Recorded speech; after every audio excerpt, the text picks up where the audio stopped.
গতবারে তো ভোট হয়নি, এবারে ভোট হয়েছে, এটাই পার্থক্য। গতবারে লুট ছিল, তারপরে সিপিএম এর একটা ভূমিকা ছিল, এবার চেষ্টা করা সত্ত্বেও সেটা পারে। লক্ষ্য কি থাকবে তোমার? শান্তি, আইন শৃঙ্খলা, মানুষের কাজ। বরানগরের মানুষের কাছে যত কমিটমেন্ট করেছি 1, 2, 3, 4 করে সব কটা ফুলফিল করা। এই মুহূর্তে বরানগরে একটা পার্টি অফিস ভাঙা হয়েছে, আমি নিন্দা করছি। যদি আমাদের দলের ছেলেরাও এর সাথে যুক্ত থাকে, আমি সেটা তো নিন্দা করছি। আমি কড়া হাতের ব্যবস্থা নেব। এই মুহূর্তে আমি যেহেতু এখানে রয়েছি, আমি এখান থেকে শুনেছি দুর্ভাগ্যজনক, প্রচন্ড অন্যায়। আমি নিজে কথা বলবো, প্রয়োজনে আমি নিজে গিয়ে ক্ষমা চাইবো, যদি আমাদের দলের ছেলেরা যুক্ত থাকে। ওদের ইনার ফ্যাকশন কিনা আমি জানি না। না, একটা ব্রেক হয়েছে, আমি খাবার আনতে পারি।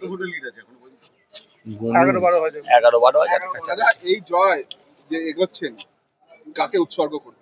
বরানগরের মানুষকে, যারা আমাকে ভোট দিয়েছে, তাছাড়া আর কাকে উৎসর্গ করা যায়? আমি স্মরণ করবো আমার বাবাকে, আমি স্মরণ করবো আমার মাকে, সেটা করতে পারি। আমি স্মরণ করবো আমার ঈশ্বরকে, কিন্তু উৎসর্গ করতে তো হবে যে দিয়েছে তাকে। সারা পশ্চিমবাংলা জুড়ে গেরুয়া আবির খেলা হবে, যে ট্রেন্ড এখন। হ্যাঁ, সজল ঘোষ ছাত্রনেতা হিসাবে বাংলার মানুষের কাছে পরিচিত, এবার সজল ঘোষ বিধায়ক, মানে এখনো হয়নি, বিধায়ক, আপনি কিন্তু এই যে বিধায়ক হওয়ার পথে এগোচ্ছেন, মানে ছাত্রনেতা সজল, খুব দেখুন, দায়বদ্ধতা বাড়লো। না, আমি তো মানুষকে বললাম, দায়বদ্ধতা বাড়লো, মানুষের কাছে দায়বদ্ধ হতে হলো। যে দায়বদ্ধতার মূল্য অনেক, সে দায়বদ্ধতা কর্মের মাধ্যমে চোকাতে হবে। মানুষ অশান্তি চায় না, মানুষ চাকরি চায়। আমাদের সেই চাকরির ব্যবস্থা করতে হবে। অনেক দায়। এই যে দিদিমণি 8 লক্ষ কোটি টাকা ঋণ করে গেছেন, এই দায় তো আর আজকে থেকে দিদিমণির নয়, এর দায় আজকে থেকে আমাদের। এ দায় আজকে নিতে হবে, এবং বিজেপি সেটা নেবে এবং পালন করবে নিশ্চয়ই। বিজেপি যা যা প্রতিশ্রুতি দিয়েছে সব করবে। কেন এর আগে করেনি? আপনি কোথায় ছিলেন?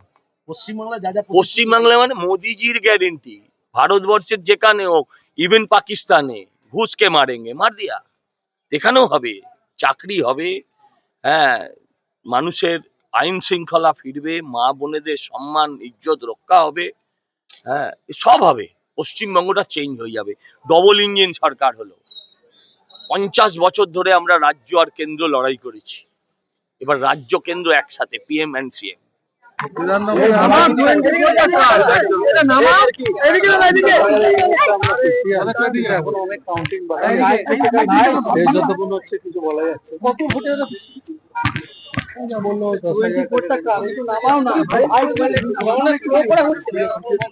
অনেক স্লো হচ্ছে, আবার ব্যাটারি নিয়ে অনেক প্রবলেম আছে। ব্যাটারি চার্জ কত রাউন্ডের গণনা চলছে? 5th রাউন্ড হয়ে 6th রাউন্ডে চলছে। ঠিক আছে, কর্মীদের একটু শান্ত থাকতে হবে, সবাইকে শান্তি থাকে যাতে কর্মীরা শান্তি থাকবে। এত বড় ঘটনায় করে